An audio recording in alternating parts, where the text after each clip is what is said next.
माननीय ओम प्रकाश राजभर जी कहते रहते थे कि जो है कि जो भाजपा में जितने भी पिछड़ों के नेता हैं सब वहाँ पे जो है कि जूता राजभरों को ही कह रहे हैं कि उनसे मेरा कुछ लेना देना नहीं है। तो मैं तो राजभरों को भी कहूंगी, बलिया वालों को, कि ऐसे लोगों को बैकाट करने की जरूरत है। ऐसे लोगों को नेता प्रशासन ने अपने नाकामियों को छिपाने के लिए आदित्य राजभर पर उन लोगों ने अटैक किया। मैं कहती हूँ कि राजभर काम तो छोटे नेता ही करते हैं, धरातल के नेता करते हैं, जो जमीन के नेता होते हैं, जो हेलीकॉप्टर से उड़ने वाले होंगे, जो फॉर्च्यूनर से चलने वाले होंगे, उनसे क्या हो पाएगा। हमारे जैसे नेता जो है कि जमीन। मैं बंसराज और आप देख रहे हैं व्यक्ति भारत। मित्रों, आज उत्तर प्रदेश के देवरिया में मैं हूँ। ऐसे महिला से मैं मिलाना चाहूँगा आपसे कि इनको जान करके भी आप एक बार सोचने के लिए मजबूर हो जाएंगे। आपको बहुत अच्छी तरह से स्मरण होगा जिनको आप लोग कहते हैं प्रेम से पियर का चाचा, यानी ओम प्रकाश राजभर जी। आपको पता है ओम प्रकाश राजभर जी का देवरिया साइड से लेकर के पूरे उत्तर प्रदेश में, पूरे पूर्वांचल में उनका एक जलवा बिखेरता है और उन्हीं के एक कड़ी हैं, उन्हीं के एक पदाधिकारी हैं। और आए दिन सादर प्रणाम आपको। आपको भी बहुत बहुत प्रणाम और आपके इस चैनल का मैं हार्दिक शुभकामनाएं और बधाई दूंगी आपको और धन्यवाद व्यक्त करूंगी आपको और आपके दर्शकों को। माननीय मंत्री जी ओम प्रकाश राजभर जी, आप हमारा चैनल लगभग देखते भी हैं और आप ही का नेता है। आज आपका पोटली जो बधी हुई पोटली थी आज खोलकर बिखेर दिया।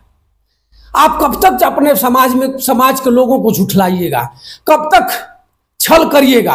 अब तो आप कम से कम सुधरिए और आप अपने पार्टी को टूटने से बचाइए। इससे कुछ दिन पहले, कुछ साल पहले आपका ही दहिना अंग महेंद्र राजभर आपको ठुकरा दिए। आपने बहुते कुछ उनसे कहा, बहुते ही लालच दिया, लेकिन महेंद्र राजभर ने आपको एकदम सपोर्ट नहीं किया। राजभर समाज और महेंद्र राजभर का ही देन है कि आपको घोसी इतना बुरी तरह से हारना पड़ा। आज देखिए, आज देवरिया में आप ही का एक पदाधिकारी, अच्छी वक्ता, आप जिसको अपने मंच पर ललकार करके बुलवाते थे कि बोलो जो है, मैं पीछे खड़ा हूं और तुम्हारे पीछे लगा हूं, तुम बोलो, जिसको जो भी कहना है कहो। महिला ने खूब ललकारा, आपका नेता खूब ललकारा, लेकिन आज आपका ही नेता आपको ललकार रही है। क्या नेता के प्रति क्या आपका संवेदना है? क्या नेता अपने समाज को बचाने के लिए आपसे गुहार कर रही है कि अब ओम प्रकाश राजभर को छोड़िए, अपने समाज के लोगों को ललकार रही है कि ओम प्रकाश राजभर को बाय बाय टाटा करिए, नहीं तो समाज हमारी बह जाएगी। नेताजी कब तक? अब आप समाजवादी में जाइएगा या बसपा में या फिर भाजपा में? अभी ऐसा कोई स्टैंड नहीं है। अगर ऐसा कोई स्टैंड होगा तो मैं जरूर आपको अवगत कराऊंगी। अभी फिलहाल के लिए अभी ऐसा कोई मेरा स्टैंड नहीं है। बहरहाल मैं अपने समाज में, अभी एक घटना हुई है, 2-4 घटनाएं हुई हैं। उस घटना में मेरे समाज की महिलाओं को मारा गया है, पीटा गया है, वो लोग गोरखपुर एडमिट हैं और मैं अपने समाज में निरंतर बनी रहूंगी। मैं उस केस को आज हैंडल करने जा रही हूं और मैं अपने समाज के लिए आवाज, जब तक इस शरीर में प्राण रहेगा तब तक मैं लड़ती रहूंगी और उठाती रहूंगी। आपका समाज का मामला, इसमें ओम प्रकाश राजभर अब तक कहीं थाना से लेकर कप्तान तक का कहीं फोन नहीं किए? अभी तो नहीं पता है, मुझे कॉल आया है और मैं जो है कि जाने के लिए ही आज जो है कि थोड़ा सा मतलब रेडी हुई थी। तब जब तक आप लोगों का कॉल आया तो मैं सोची हूँ कि थोड़ा सा आप लोगों से भी रूबरू हो लूँ और आप लोगों से भी सामना कर लूँ। तो आप लोगों के आने की वजह से आज का मेरा जो है कि गोरखपुर का जाना कैंसिल हो गया है, नहीं तो मैं वहीं पे जाने वाली थी, निकलने वाली थी। तो उस मामले को मैं देखूंगी, अपने समाज में बनी रहूंगी। आप ही के समाज के एक आदित्य राजभर जी हैं और बलिया में एक पीड़िता के साथ, राजभर समाज की बेटी के साथ अभद्रता हुई, यानी उसके साथ घिनौना लोग किए। और आदित्य राजभर कई बार एसपी को फोन करते हैं, एसपी फोन नहीं उठाता है। उसके बाद आदित्य राजभर अपने लाव लश्कर के साथ बलिया मुख्यालय पर पहुंच जाते हैं और उनको घसीट करके बंद कर दिया जाता है। इसमें ओम प्रकाश राजभर के ऊपर लांछना लग रहा है कि ओम प्रकाश राजभर और बलिया के जिला अध्यक्ष कोई यादव जी हैं, राजेश यादव या कोई है, उनके ऊपर लग रहा है कि ये लोग उठा करके आदित्य राजभर को बंद कराए। क्या नेताओं में है क्या कोई नेता अगर समाज का आगे बढ़ रहा है तो उनको काट दिया जाए? देखिए, जहाँ तक मैं समझ पा रही हूँ उस मामले को मैंने संज्ञान में लिया था। जब युवा थोड़े से परेशान होते हैं तो कहीं ना कहीं मुझसे युवा बहुत जुड़े हुए हैं, तो उन्होंने मुझे याद किया था। मुझे फ़ोन आया कि दीदी इस तरह का मामला फंस गया है, तो मैंने उनसे कहा था कि आप एक काम करो, धैर्य बनाए रखो। तो देखिए, वो तो बिल्कुल प्रशासन ने अपने नाकामियों को छिपाने के लिए आदित्य राजभर पर उन लोगों ने अटैक किया। मैं कहती हूँ कि राजभर की बेटी हो, चाहे वो यादव की बेटी हो, चाहे वो राजपूत की बेटी बेटी हो, चाहे वो ब्राह्मण की बेटी हो, चाहे वो पासवान गुड़ किसी भी अदर जाति की हो, बेटी तो बेटी होती है। और अगर उस बेटी के साथ कुछ अनहोनी होता है तो उसमें कोई भी नेता आकर के उसका अगर समर्थन करता है, अगर उसकी आवाज को उठाता है, तो उस नेता को मैं सलाम ठोकती हूँ। अगर आदित्य आए वहां पे, अगर आदित्य उस पीड़ित परिवार से मिले, तो वहां के एसपी ने जो है कि अपने नाकामियों को छिपाने के लिए आदित्य राजभर पर बेबुनियाद आरोप लगा करके आदित्य राजभर को अरेस्ट किया गया। और मैं आपको बता दूं कि एक जो बहुत ही निंदनीय बात हुई कि माननीय श्री मंत्री जी के प्रतिनिधि, जो मंडल प्रतिनिधि कहाए जाते हैं, उनका एक बहुत ही गिरा हुआ बयान आ गया कि आदित्य राजभर जो है कि हम उनको जानते नहीं हैं, हमारे पार्टी से, हम लोगों से उनका कुछ लेना देना नहीं है। अरे भाई, आपको नहीं लेना देना होगा, लेकिन वो मेरे समाज का बेटा है, मेरे समाज का भाई है, हम तो उससे लेना देना रखेंगे। बेशक आप रखें ना रखें, उससे मुझे कोई मतलब नहीं है। आप भी राजभर में जाकर के नेता बनते हैं।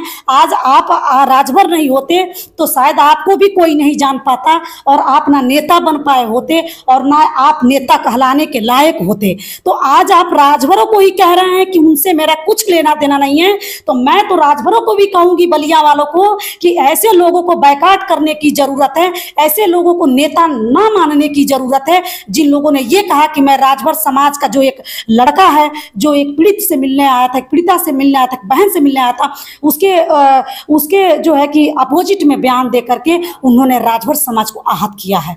पीड़िता को साथ ही में बंद कर दिया गया, कहीं बयानकार में पीड़िता को साथ ही बंद करके जेल कर दिया गया 24 घंटा के लिए। कप्तान को शर्म भी नहीं लगी, उसके साथ राजभर समाज के नेताओं, आपको भी मैं कह रहा हूं, राजभर समाज के नेताओं को भी शर्म नहीं लगी। एक तो पीड़िता है, उसका कोई पैरवी कर रहा है और गुहार कर रहा है, उसके बाद पीड़िता के साथ साथ पैरवीकार जेल जा रहा है। उसके बाद भी इस देश के मंत्री, पंचायती राज मंत्री हैं, बताते हैं कि हमारे सामने गमछा लगाकर चले जाइए और थाने में आप जाइएगा तो दरोगा सलूट मारेगा। उसके बाद भी कितना घिनौना बात है। चुनाव आएगा, आकर लंबी लंबी बात करेंगे लोग। मैं सारे नेताओं को कह रहा हूं, बेटी थी, सबकी बेटी है, यादव हो, हर समाज की बेटी है वो, लेकिन सब लोग चुप हैं। क्यों? देखिए, मैं आपको बता दूं कि मैंने भी आपसे कहा है कि वो बेटी थी तो सबकी बेटी थी, और ये लोग चुप हो गए क्योंकि अच्छे कामों में इनकी हमेशा चुप्पी साधते हुए हमने देखा है। अच्छे काम जब होते हैं, जहाँ समाज के हित की बात आती है, जहाँ समाज के लिए लड़ने की बात आती है, वहाँ पे ये लोग सब लोग अपने मुंह में टेप लगा लेते हैं।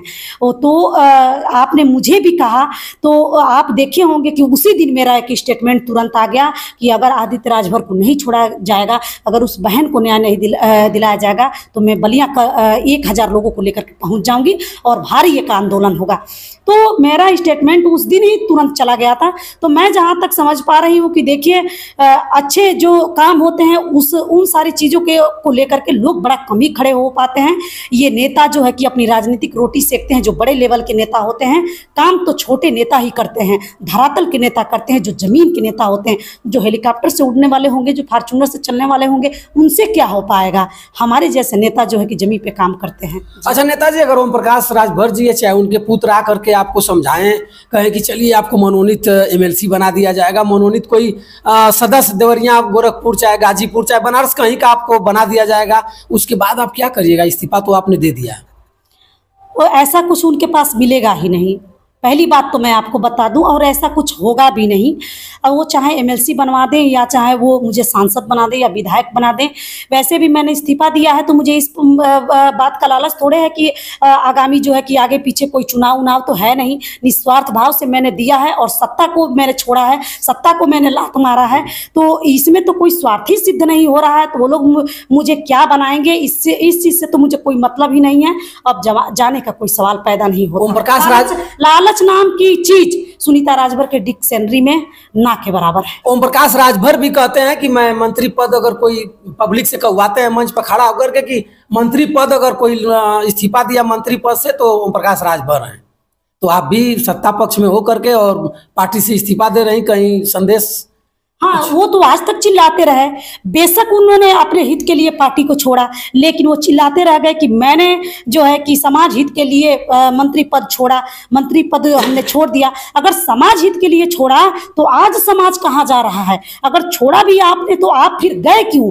और वहां जाने के बाद आप बताइए कि यही माननीय ओम प्रकाश राजभर जी कहते रहते थे कि जो है कि जो भाजपा में जितने भी पिछड़ों के नेता हैं सब वहां पे जो है कि जूता पालिश करते हैं। ये आपके सामने की बात है, आप लोगों ने इसको चलाया था। ये जो है कि भाजपा में जब जाने से पहले इन्होंने कहा था कि जब तक मैं उत्तर प्रदेश के मुख्यमंत्री को भीख मंगवाने की ट्रेनिंग नहीं दिलवा दूंगा तब तक मैं पीछे नहीं हटूंगा। तो जब ये कहते थे कि अपने ही समाज के एक मंत्री को ये कहते थे कि भाजपा में जो एक मंत्री है वो तोता मंत्री है, वो लोगों के कहने पे बोलता है, लोगों के नहीं कहने पे बोलता है, तो आज आप कौन से मंत्री हैं ये आप एक बार बता दे जरूर, क्योंकि आपको अब लोग नहीं सह पा रहे हैं, नहीं बर्दाश्त कर पा रहे हैं। तो आप जिस तरह से एलिगेशन लोगों पे लगाए हैं, आप जैसे मतलब लोगों को जिस तरह से आपने बदनाम किया है, तो जो कहता है वो सुनने की भी क्षमता रखे। जी जी, क्या मामला ऐसा पड़ गया? कोई पैरवी नहीं हुई आपकी या कुछ वैसा कुछ विघटन पड़ गया क्या? ऐसा आपके प्रति आपके सामने कुछ ऐसा माहौल आया होगा कि आप पार्टी को दरकिनार कर दी? सबसे पहले फर्स्ट ऑफ ऑल क्या था कि मुझे मेरा समाज को लेकर के चिंता, समाज के जस्ट विपरीत जब काम होने लगा, समाज जैसे ही जो है कि दिशाविहीन मेरी पार्टी काम करने लगी। पहले में पूर्व में सुहेलदेव भारतीय समाज पार्टी और वो पार्टी के राष्ट्रीय अध्यक्ष जब मुद्दा विहीन वो हो गई, जैसे ही मैंने देखा कि मुद्दा विहीन ये पार्टी हो गई है, इसका कोई दिशा नहीं है, ना कोई इसका जो है कि एम बचा हुआ है, ना कोई इसका टारगेट है, तो मैंने इस पार्टी को अपने समाज हित के लिए, अपने समाज के युवाओं के लिए, अपने समाज के गरीब महिलाओं के लिए मैंने इस पार्टी को इस्तीफा दे दिया। अपने समाज के जो जितने लोग ओम प्रकाश जी के समर्थक हैं, सारे लोग आपको जानते भी हैं, उनके लिए कुछ नसीहत दीजिएगा आप। जैसे कि मैं आपको कहना चाहूँगी, बहुत ज़्यादा मैं सफाई तो नहीं दूंगी, लेकिन मैं एक चीज़ ज़रूर कहना चाहूँगी कि मेरे साथी अभी भी वक्त है, आप लोग समझ जाइए और संभल जाइए, दोनों चीज़ें हैं। और अपने आप को अगर जितना जल्दी आप लोग समझा लेंगे कि इन लोगों से कुछ नहीं हो पाएगा, तो ज़्यादा उम्मीदें पालेंगे, उतना ही आपको तकलीफ होगी, उतना ही आपको जख्म मिलेगा। इसलिए मैं कहना चाहूँगी कि आपके चैनल के माध्यम से कि ज़्यादा उम्मीदें इन लोगों से पालने की ज़रूरत नहीं। खुद आप लोग पढ़िए लिखिए और शिक्षित बनिए और अपने पैरों पे खुद सेल्फ डिपेंड और स्टैंड होने का प्रयास करिए। तो मित्रों, हमारे साथ जी सुनीता जी थी, और सुनीता जी वही सुनीता जी हैं जो बार बार ओम प्रकाश जी के मंच पर ललकारती हैं। पूर्वांचल से लेकर के पूरे उत्तर प्रदेश के मंच पर इन्होंने ओम प्रकाश जी के सामने ही ललकारा। आज ओम प्रकाश सिंह को ही ललकारने, ओम प्रकाश राजभर जी को ही ललकार रही हैं और बता रही हैं कि हमारे समाज के लोगों पे ये ठगने का काम हो रहा है, मैं अपने समाज के लोगों को जगाऊंगा और अपने समाज के लोगों को, जो भी लोग पूर्वांचल में पीड़ित मिलेंगे, हमारे यहाँ गुहार लगाएंगे, उनको मैं एक दो फाल उनके साथ कंधों से कंधा मिलाकर चलने का काम करूंगा। मित्रों, आज पार्टी को दरकिनार कर चुकी हैं। अब देखा जाएगा कि भाजपा में, सपा में, बसपा में या कहाँ, या इनकी मनावन हो रही है कि ओम प्रकाश राजभर जी अपने दोनों बेटों को भेजेंगे मनाने के लिए, कि अपने आएंगे, कि अपने किसी और को भेजेंगे, या मान जा रही है कि फिर कहीं और किसी का दामन थाम लेंगे। तब तक आप लोग जरूर इंतजार करिएगा और जरूर अगले कोई किसी दल में जाती हैं तो मैं दिखाने का प्रयास करूंगा। और मेरा सादर प्रणाम स्वीकार करें। जय हिंद, जय।